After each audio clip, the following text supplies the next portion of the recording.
Ta knjiga govori natančno, knjigo je napravila, seveda kot sami veste, predsednica društva, profesorica Ivica Žnidaršič.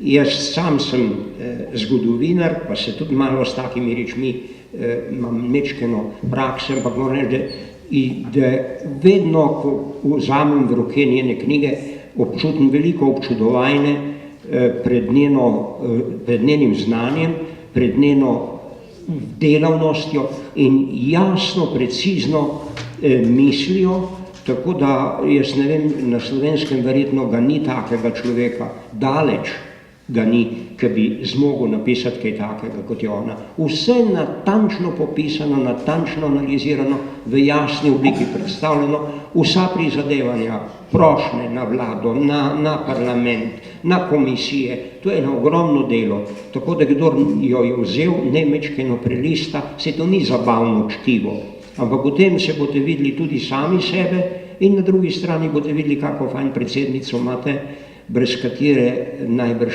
se ne bi takole družili in tudi ne bi bilo takega uspeha, tudi tega minimalnega vašega materialne dobrobiti, ki jo imate zaradi društva, zaradi zakona in tako naprej. Jaz v prvi vrsti bi rekel, da lahko zaželimo, da bi še dolg časa vodila zvezo, da bi še kaj postorila, ker je še veliko za postoriti. Saj veste, danes boste govorili, da je pravzaprav naša država ravno zaradi intervencije, zaradi prizadevanja društva vam dala tiste minimalne pravice, kot je nekaj socialne pravice, zavarovanja zdravstvenega in tako naprej, in tisto minimalno rento, ni pa ta država poskrbela za to, kar bi morala, ne zna to uveljaviti proti Nemčiji, da bi vi dobili tudi neko odškodnino za materialne izgubo, ki ste jo utrpeli ob izselitvi in zaradi tega, kar je okupator z vašo lastnino napravil. Ta naloga čaka društvo in ta naloga predvsem čaka seveda slovensko oblast in ta knjiga je en prvi prispevek, da se spet to državo mečkeno uspodbudi, da to krivico in to dolžnost do vas popravi. Društvo si bo v naslednjih mesecih še prizadevalo s nekim pritiskom, demokratičnim, vljudnim, do države, ampak odločnim, da to državo stalno vznemirja in jo opozarja, da je ta država dolžna to vam storiti. Jaz mislim, da je trenutno nekaj poslancev bilo zvoljeno v naš državni zbor, ravno ne čist samo z vašo, ampak z veliko vašo pomočjo, saj en trije, iz te tako imenovane leve zveze, da so oni čisto dovolj brihtni in najbrž imajo to zavednost in hvaležnost do tega, da so izvoljeni, da bodo v parlamentu stalno na to upozarjali vlado in jaz upam na nek kakor pozitiven zaključek tega prizadevanja. V tej veri, v tej misli vas še enkrat lepo pozdravljam. Moram reči, da vas občudujem, da ste prišli v takem številu ob mrazu. Želim vam lepo druženje danes in vse lepo. Hvala lepa.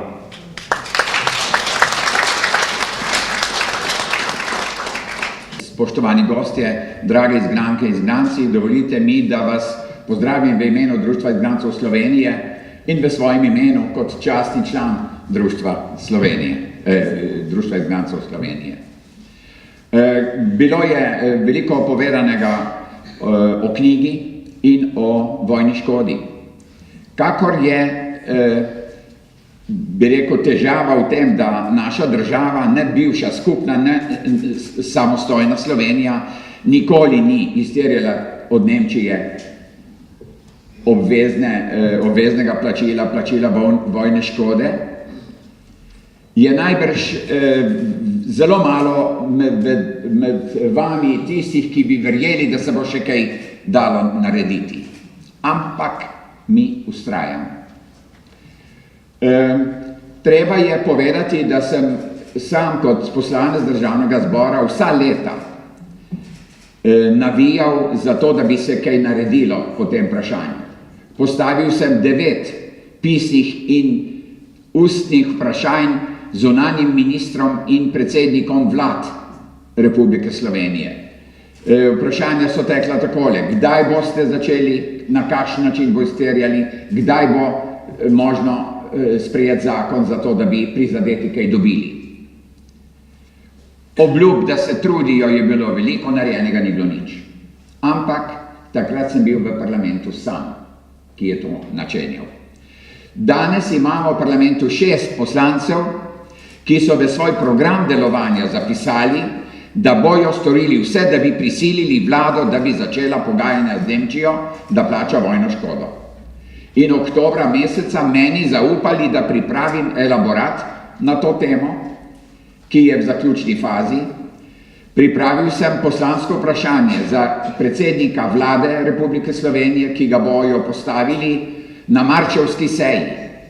Ti isti poslanci, poslanska skupina Združene levice, bo na marčevski seji postavila Cerarju vprašanje, kdaj misli narediti to, kar je sprejel državni zbor že leta 1994. Takrat je državni zbor sprejel 20 sklepov o tem, da je treba izterjati od Nemčije vojno škodo.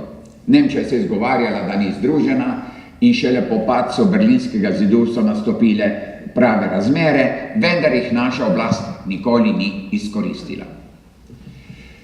Če bo odgovor predsednika vlade tak, da bomo Slovenci končno terjali to škodo od Nemčije, mimogrede povem, da je za Nemčijo to drobiž, za nas, ko smo majhna dežela, pa bogatstvo. Potem bo v zakonu zapisano, da se poplača prizadetim vojna škoda v celoti. Če bo pa njegov odgovor negativen, bomo vseeno preko poslanske skupine Združene levice vložili zakon o poplačilu vojne škode. Res pa je, v tem primeru poplačilo veliko nižje, po mojem zagotovo ne več kot polovica, veseli pa bi smeli biti, če bi zmogli plačati tretjino. Skratka, mi čakamo samo odgovor predsednika vlade, zakon imam v računalniškem ključku pripravljen, samo 10 členov bo drugačnih, če bomo denar izterjali, da ga bo dovolj, in ti členi bojo drugačni, če denarja ne bomo izterjali od Nemčije, in naj bi potem država sama plačala vsaj nekaj, sej niste vi krivi, nismo mi krivi, da niso terjali. Revček ne terja bogataša, ki mu je dolžan 3,5 milijarde evrov. Ne moreš verjeti, ampak s tem živimo. Toliko o tej vojni škodi. Skratka, sedaj je napočil trenutek, da poskušamo z zadnjimi aktivnostmi rešiti še to vprašanje, ki ni rešeno.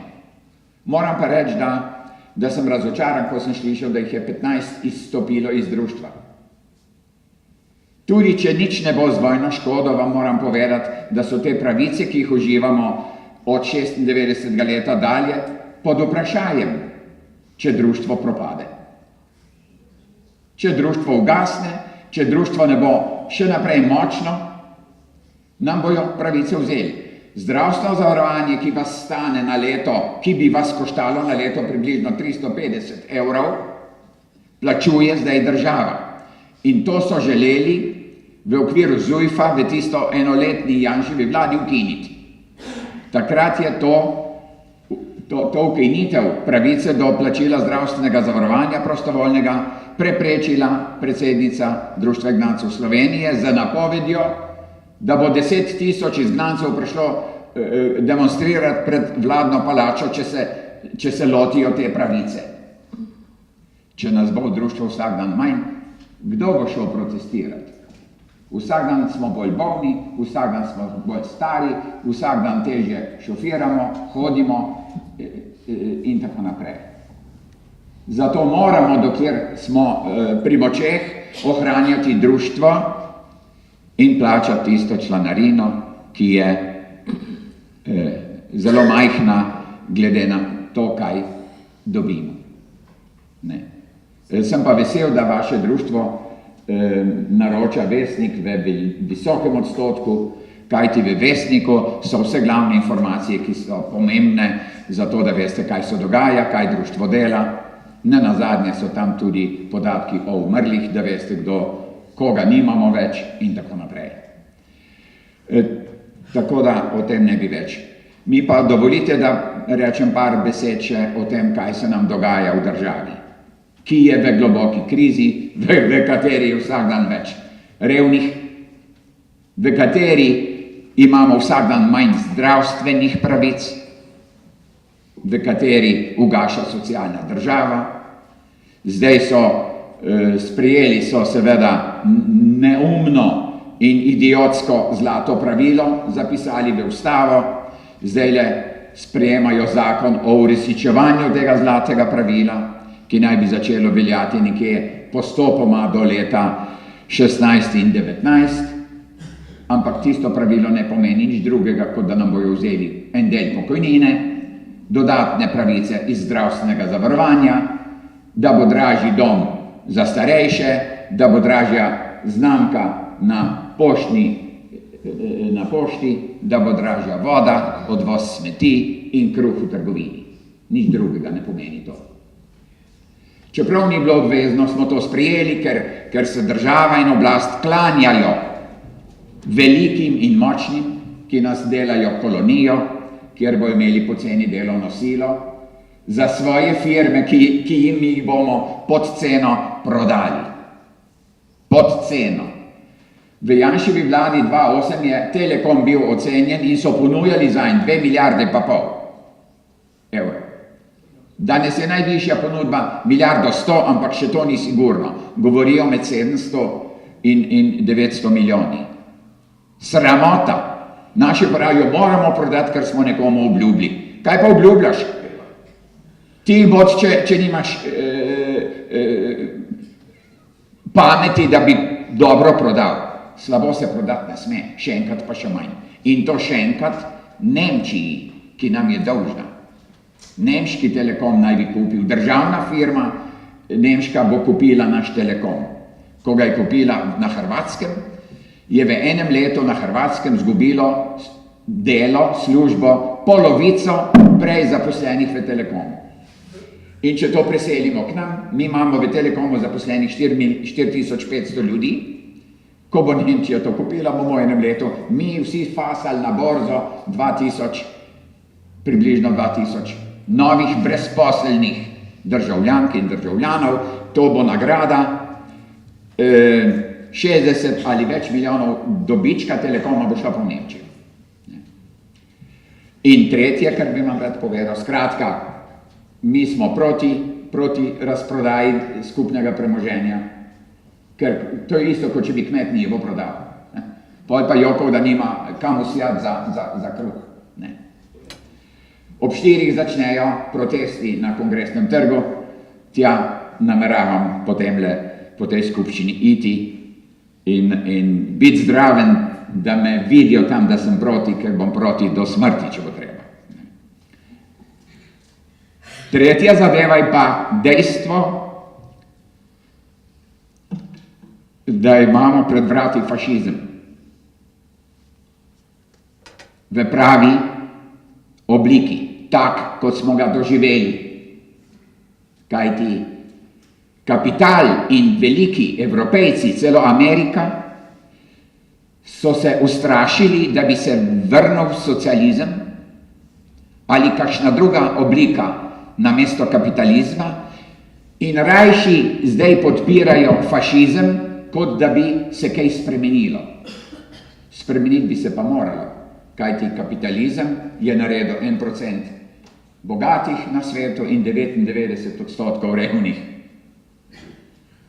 Ker se mora nekaj spremeniti, tist 1% uporablja moč in denar in vojsko in tako naprej in podpirajo v Ukrajini fašistično oblast, v grški državi, kjer je zdaj k sreči zmagala Siriza z socialističnim pogledom, k človeku obrnjene oblasti, ne? Tam podpira Evropa Zlato zoro, čisto fašistično organizacijo. Amerika je v Združenih narodih pred enim mesecem dobrim glasovala proti resoluciji, ki je obsodila nacifašizem. Zanimivo, da je proti glasovala tudi Kanada in Ukrajina, kjer Amerika podpira fašiste.